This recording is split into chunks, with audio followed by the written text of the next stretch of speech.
Hi viewers, welcome to Veda Chemistry channel. In class நம்ம என்ன பார்க்க போறோம் அப்படினா லாஸ்ட் வீடியோவோட கண்டினியூஷன். அதாவது metals and non-metals அந்த சாப்டர் உடைய கண்டினியூஷனான வீடியோ பார்க்க போறோம். இதுக்கு முன்னாடி லாஸ்ட் கிளாஸ்ல என்ன பார்த்தோம் அப்படினா physical properties of metal non-metal. அதுல exceptional cases என்னென்ன physical property எப்படிலாம் क्वेश्चन கேட்பாங்கன்னு பார்த்தோம். இன்னைக்கு கிளாஸ்ல என்ன பார்க்க போறோம் அப்படினா chemical properties of metals and non-metals.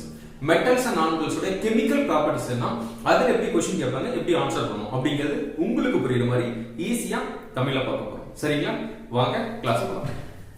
Okay, first chemical properties of metals and non-metals பாத்தீங்கன்னா ஒரு few chemical properties மட்டும் தான் உங்களுக்கு கொடுத்திருக்காங்க. அத பத்தி தான் எக்ஸ்பிளைன் பண்ணிருப்பாங்க. அத உங்களுக்கு எக்ஸாம்ல क्वेश्चन கேட்பாங்க. சரிங்களா? ஃபர்ஸ்ட் என்ன அப்படினா ரியாக்ஷன் வித் ஏர். ஏர் அப்படினா மேக்ஸिमम ஆக்ஸிஜன் பத்தி தான் கேட்பாங்க. மத்த கேஸஸ் பத்தி கேட்க மாட்டாங்க. சரிங்களா? Okay, how metals and non-metals will be reacted with air. The second one, reaction with water. How metals and non-metals will be reacted with water. The next one, reaction with acid. How the elements will be reacted with acid. The last one, reaction with base. The last one is reaction with metallic salt. இவ்வளவுதான் 1 2 3 4 5 4 properties தான் explain பண்ணா இந்த topic over. சரிங்களா? First reaction with air. metals air கூட எப்படி reaction பண்ணும் அப்படினா especially oxygen. Okay, when the metals react with oxygen it will give metal oxide. Okay, whatever metal it can react with oxygen. எந்த மெட்டல்ஸ்லாம் oxygen கூட reaction பண்ண முடியுமோ அந்த oxygen அந்த மெட்டல்ஸ் ஆக்ஸிஜன் கூட ரியாக்ஷன் பண்ணி நமக்கு மெட்டாலிக் ஆக்சைடு கொடுக்கும். அப்படினா இதெல்லாம் நான் சொல்றது உங்களுக்கு புரிஞ்சிருக்கும்னு நினைக்கிறேன். எல்லா மெட்டல்ஸும் ஆக்ஸிஜன் கூட ரியாக்ஷன் பண்ணாது. ஓகே, மெட்டல்ஸ் உடைய ரியாக்ஷனிட்டில பாக்கும்போது நமக்கு ரியாக்டிவிட்டி சீரியஸ் தெரியணும். நான் அடுத்த வீடியோல அத பத்தி நான் உங்களுக்கு டீடைலா எக்ஸ்பிளைன் பண்றேன்.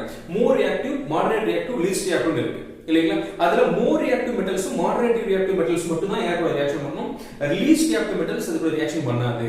சரிங்களா? ஓகே, அப்ப எந்த மெட்டல்ஸ்லாம் ஆக்சைடு கூட ரியாக்ஷன் பண்ண முடியுமோ ரியாக்ஷன் பண்ணி நமக்கு மெட்டல் ஆக்சைடு கொடுக்கும். So example நான் aluminium எடுத்துக்கேன். When aluminum reacted with oxygen it will give aluminum oxide. Okay, you should be balance this equation. That's why 3 oxygen, this side 2 oxygen.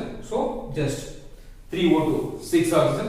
So here 2AlO2 3, 6. So 4 aluminum. Equation balance. Okay. So when metal reacted with oxygen we give metal oxide. Here I took aluminum, so aluminum oxide. Suppose zinc means zinc oxide. Sodium means sodium oxide. Magnesium, magnesium oxide.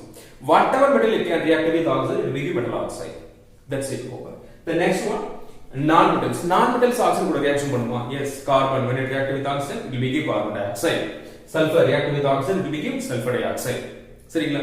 So non-metals oxygen கூட reaction பண்ணாலும் நமக்கு metal oxide, sorry non-metal oxide கிடைக்கும். Metals oxygen கூட reaction பண்ணா metal oxide கிடைக்கும். சரிங்களா? Okay, sulfur plus oxygen sulfur dioxide.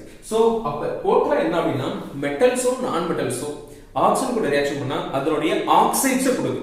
Metals metal oxide கொடுக்குது, நான்-மெட்டல்ஸ் நான்-மெட்டல் oxides கொடுக்குது. சரிங்களா? அவ்வளவுதான். சரியா? இப்போ இது நீங்க தெரிஞ்சுக்க வேண்டிய இன்னொரு விஷயம் இருக்கு. என்ன அப்படினா what is the nature of metal oxide, what is the nature of non-metal oxide? அப்ப மெட்டல் ஆக்சைட்ஸ் ஓட நேச்சர்ல என்ன, நான்-மெட்டல் ஆக்சைட்ஸ் ஓட நேச்சர்ஸ்ல என்ன அப்படினா metal oxides, all the metal oxides it is basic in nature. Basic nature இருக்கும். non-metal oxides are it is acidic in nature. non-metal oxides எல்லாமே acidic nature இருக்கும். metal oxides எல்லாமே basic nature இருக்கும். For example sodium எடுத்துக்கிறீங்களா? sodium when it react with oxygen sodium oxide will become. the sodium oxide வாட்டர்ல dissolve பண்ணா நமக்கு sodium hydroxide கிடைக்கும்.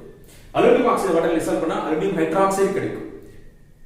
so zinc oxide இருக்கு அப்படினா zinc hydroxide. so எந்த metal oxide இருந்தாலும் வாட்டர்ல dissolve பண்ணும்போது அதோட hydroxide நமக்கு கொடுக்குது. hydroxide அப்படிங்கிறது எல்லாமே basic nature. அதனால தான் metal oxides நம்ம basic nature சொல்றோம். சரிங்களா? ஓகே, இப்போ suppose carbon react with oxygen, carbon di oxide, so non metal oxide. அந்த நான் மெட்டல் ஆக்சைடு வாட்டர்ல டிசால்வ் பண்றீங்க, உங்களுக்கு கார்போனிக் ஆசிட் கிடைக்கும். H2CO3 கார்போனிக் ஆசிட் கிடைக்கும்.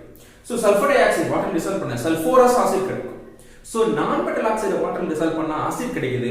மெட்டல் ஆக்சைடு வாட்டர்ல டிசால்வ் பண்ணா அப்படினா நமக்கு பேஸ் கிடைக்குது. அதனால தான் metal oxides are basic in nature, non metal oxides are acidic in nature சொல்லி சொல்றோம்.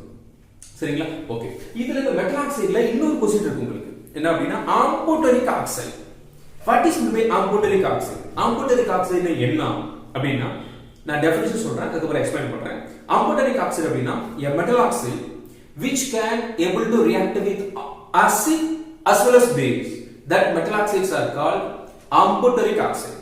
அப்ப amphoteric oxide அப்படினா என்ன அர்த்தம் அப்படினா எந்த metal oxide ஆசிட் கூடயும் ரியாக்ஷன் பண்ணனும், அதே மாதிரி பேஸ் கூடயும் அந்த metal oxides னால ரியாக்ஷன் பண்ண முடியும். அப்படி ரியாக்ஷன் பண்ணிச்சுனா அந்த metal oxides பேரு அம்புட்டரிக் ஆக்சைடு. அப்ப எல்லா ஆக்சைடும் மெட்டல் ஆக்சைடும் ரியாக்ஷன் பண்ணுமா சார்? நோ. எல்லா மெட்டல் ஆக்சைடும் ஆசிட் கூடயும் பேஸ் கூடயும் ரியாக்ஷன் பண்ணாது. எக்ஸாம்பிள் என்ன சார் சொல்றது? அம்புட்டரிக் ஆக்சைடுக்கு aluminium oxide Al2O3 plus HCl hydrochloric acid, it will give aluminum chloride plus water. ஓகேங்களா? ஓகே. அதே same suppose Al2O3 react with base sodium hydroxide, you will be get sodium aluminum plus water. So aluminum oxide ஆல water acid கூட hydrochloric acid கூட reaction பண்ண முடியுது, sodium hydroxide கூட reaction பண்ண முடியுது. அதனால தான் நம்ம என்ன சொல்றோம் அப்படினா நம்ம என்ன சொல்றோம் அப்படினா அம்புட்டரிக் ஆக்சைடு சொல்றோம். Even zinc oxide is a amphoteric oxide. Zinc ஆக்சைடும் ஆசிட் கூட ரியாக்ஷன் பண்ணும், பேஸ் கூட ரியாக்ஷன் பண்ணும். சரிங்களா? That is amphoteric oxide. உங்களுக்கு மேபி 2 மார்க் क्वेश्चनல கேட்கலாம். ஓகேங்களா? சோ தெரிஞ்சுச்சுக்கோங்க. நெக்ஸ்ட் இதுல நீங்க இதுல கொடுத்தீங்க அலுமினியம் ஆக்சைடு இதெல்லாம் கொடுத்திருக்கீங்க. இப்போ எல்லா மெட்டல்ஸும் எப்படி சார் ரியாக்ஷன் பண்ணும் அப்படினா some metals which means more reactive metals it can react with oxygen vigorously வேகமா ரியாக்ஷன் பண்ணும். moderate reactive metals கொஞ்சம் ஸ்லோவா ரியாக்ஷன். ஓகேங்களா? அவ்வளவுதான். First property over. then second property reaction with water. how metals react with the water? metals water கூட எப்படி sir reaction பண்ணும் அப்படினா பட் நான் ரெண்டு ரியாக்ஷன் கொடுத்திருக்கேன். அப்படினா when metal more reactive metal react with water you will be get metal hydroxide and hydrogen gas. when moderate reactive metal react with water you will be get metal oxide and hydrogen gas. இதான் ரொம்ப முக்கியம். அப்ப more reactive metal எது, moderate reactive metal எதுன்னு சொல்லி தெரியும். அப்படினா உங்களுக்கு reactivity series என்னன்னு சொல்லி தெரியணும். சரிங்களா? ஓகே. அப்ப more reactive metal plus water metal hydroxide plus hydrogen gas. moderate reactive metal plus water metal oxide and hydrogen gas. ஓகேங்களா? ரெண்டுக்கு எக்ஸாம்பிள் கொடுத்திருக்கேன். but the more reactive metal sodium reacting with water you are getting sodium hydroxide plus hydrogen gas. magnesium moderate reactive metal reacting with water you are getting magnesium oxide plus hydrogen gas. சரிங்களா? இது ரொம்ப முக்கியமானது. ஓகேங்களா? அப்ப more reactive metal middle reactive metal நான் சொல்லிட்டேன். சரிங்களா? Okay. இப்போ சப்போஸ் இப்போ நம்ம மேல சொல்றதுல இன்னொரு क्वेश्चन சொல்லணும். அது என்ன அப்படினா அலுமினியம் இருக்கு, சரிங்களா? ஜிங்க் இருக்கு, அயன் இருக்கு.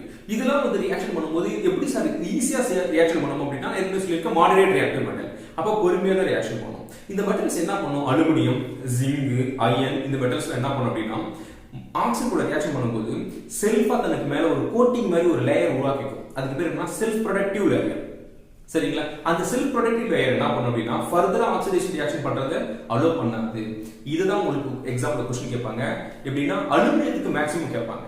ஓகேவா? ஏன் அப்படினா அலுமினியம் வந்து எலக்ட்ரிக்கல் வயரா வெளிய யூஸ் பண்ணிட்டு இருக்கோம். டிரான்ஸ்ஃபார்மர்ல அந்த கம்பில போகுது இல்லையா அலுமினியம் வயர் இருக்கு. நம்ம ஏன் சார் காப்பர் யூஸ் பண்ணல, ஏன் சில்வர் யூஸ் பண்ணல, ஏன் மத்த மெட்டல்ஸ் அயன் ஏன் யூஸ் பண்ணல அப்படினா அயன் யூஸ் பண்ணா அப்படினா தண்ணியோ இல்ல ஏர் படும்போது என்னன்னா சீக்கிரமா துரு பிடிச்சிரும் இல்லையா? கம்பி உடைஞ்சிரும். எலக்ட்ரிசிட்டி பாஸ் ஆகும்போது கம்பி உடைஞ்சி மேல படுறோம். சோ அலுமினியம் யூஸ் பண்ணும்போது என்ன ஆகும்னா அலுமினியம் அட்மாஸ்பியரிக் ஆக்சைடு கூட ரியாக்ஷன் பண்ணி அதுக்கு மேல அப்படியே செல்ஃபா ஒரு கோட்டிங் மாதிரி ஒரு ஆக்சைடு லேயர் உருவாக்கிடும். அந்த ஆக்சைடு லேயர் என்ன பண்ணும்? ஃபர்தரா வாட்டரோ இல்ல ஏரோ ஏதாவது ரியாக்ஷன் பண்ண உள்ள அலுமினியம் கூட ரியாக்ஷன் பண்ண வரும்போது இந்த ஆக்சைடு லேயர் வந்து இந்த மத்த சப்ஸ்டன்ஸ் உள்ள போய் ரியாக்ஷன் பண்ணதுக்கு அலோ பண்ணாது. அப்படின்னா அலுமினியம் சீக்கிரமா துருப்பிடிக்காம இருக்கும். புரியுதுங்களா? இதுக்கு இந்த பர்பஸ்க்காக நம்ம அலுமினியத்தை வந்து எலக்ட்ரிக்கல் வயராவும் மேக்ஸிமம் அப்பரேட்டஸ் மேக்ஸிமம் பார்த்தீங்கன்னா திங்ஸ் வெஹிக்கிள்ஸ்க்கு தேவையான திங்ஸ் உருவாக்குறது அதை யூஸ் பண்ணிட்டு இருக்கோம். ஓகேவா? சரி. இதுல இன்னொரு இது இருக்கு அப்படின்னா இந்த அலுமினியத்தை நம்ம ஆர்டிபிஷியலாவும் தனக்கு அதோட மேல ஒரு கோட்டிங் உருவாக்க முடியும். அந்த ப்ராசஸ்க்கு பேர் தான் ஆனோடைசிங் அப்படின்னு சொல்லி சொல்லுவாங்க. அப்படியே எலக்ட்ரோலிசிஸ் ப்ராசஸ் இருக்கு. அது மாதிரி ரெண்டு எலக்ட்ரோடு எடுத்துக்கணும். அதுல ஒன்னு ஆனோடு இன்னொன்னு கேத்தோடு.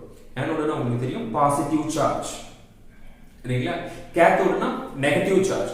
அந்த ரெண்டு எலக்ட்ரோடும் நம்ம ஒரு சொல்யூஷனுக்குள்ள டிப் பண்ணி வச்சிருக்கோம். It is maybe like a water மாதிரி இருக்கு. அதுல எலக்ட்ரிசிட்டியை நம்ம பேட்டரி கூட கனெக்ட் பண்ணா எலக்ட்ரிசிட்டி பாஸ் ஆகும். இப்போ பாஸ் ஆகும்போது வாட்டர்ல இருந்து பிரியும் போது ஹைட்ரஜன் தனியா ஆக்சிஜன் தனியா பிரியும் இல்லையா? Oxygen negative charge, hydrogen positive charge. அப்ப நெகட்டிவ் சார்ஜ் போய் பாசிட்டிவ் சார்ஜ் மேல போய் கோட் ஆகும். பாசிட்டிவ் சார்ஜ் நம்ம ஆனோட என்ன எடுத்திருக்கோம்? அலுமினியத்தை எடுத்திருக்கோம்.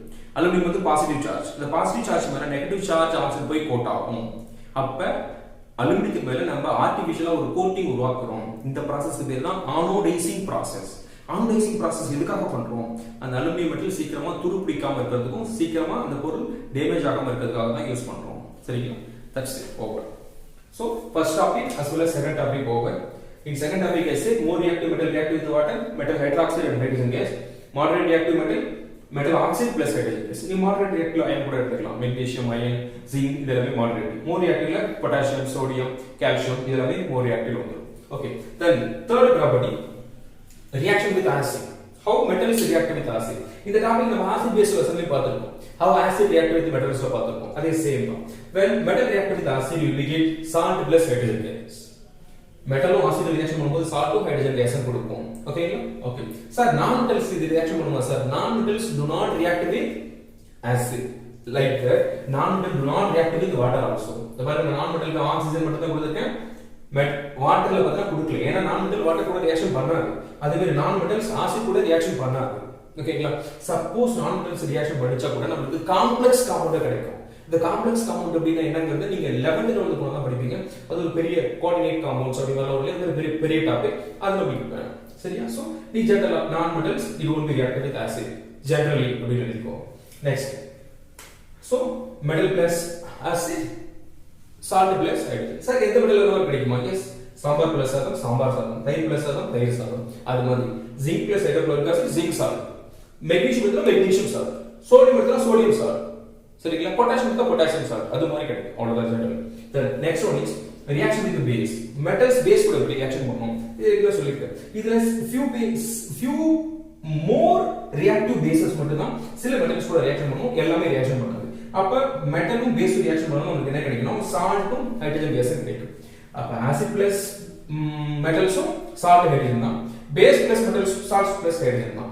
பட் இதுல லிமிட்டேஷன் இருக்கு. சில பேஸ் மோர் ரியாக்டிவ் பேஸ் மட்டும் தான் சில மெட்டல்ஸ் கூட ரியாக்ஷன் பண்ணி மாதிரி கொடுக்கும். எல்லாம் கொடுக்காது. சரிங்களா? So zinc plus sodium hydroxide we are getting sodium zincate plus hydrogen gas. Okay, this property over. And the last property reaction with metallic salt. அப்ப மெட்டல்ஸ் எல்லாமே அதர் மெட்டாலிக் சால்ட் கூட எப்படி ரியாக்ஷன் பண்ணும் அப்படினா இதுல தான் நம்ம என்ன தெரிஞ்சுக்கணும்? அந்த டிஸ்பிளேஸ்மென்ட் ரியாக்ஷன் ஃபர்ஸ்ட் சாப்டர்ல படிச்சோம் இல்லையா? அதுக்கு தெரியணும். அதுல இதுல ரியாக்டிவிட்டி சீரியஸ் தெரியும். சரிங்களா? அயன் வந்து பார்த்தா காப்பரை விட more reactive. So iron it can displace the copper from copper sulfate. Then iron it will be occupy the copper places. So iron sulfate and copper will be formed. This is a single displacement reaction. Okay, in this reaction one of the reactant should be a aqueous state or liquid state. Then only ionization will be happen. Then this process it will be take place. சரிங்களா? Okay. அப்ப reaction with metallic சால்ட்ல நமக்கு மோர் reactive metal least reactive metal தெரிஞ்சாதான் இந்த reaction எழுத முடியும். இந்த reactivity series பத்தியும் இந்த அயனிக் காம்பவுண்ட்ஸ் பத்தி நான் உங்களுக்கு நெக்ஸ்ட் வீடியோல எக்ஸ்பிளைன் பண்றேன். சரிங்களா? Okay. Moreover chemical properties of metals and nonmetals இந்த எல்லா டாபிக்கும் உங்களுக்கு நான் எக்ஸ்பிளைன் பண்ணிட்டேன். இதுல உங்களுக்கு வேற ஏதாவது டவுட் இருக்கு அப்படின்னா கண்டிப்பா கமெண்ட் பாக்ஸ்ல கமெண்ட் பண்ணுங்க. நான் உங்களுக்கு எக்ஸ்பிளைன் பண்றேன். சரிங்களா? Thank you so much.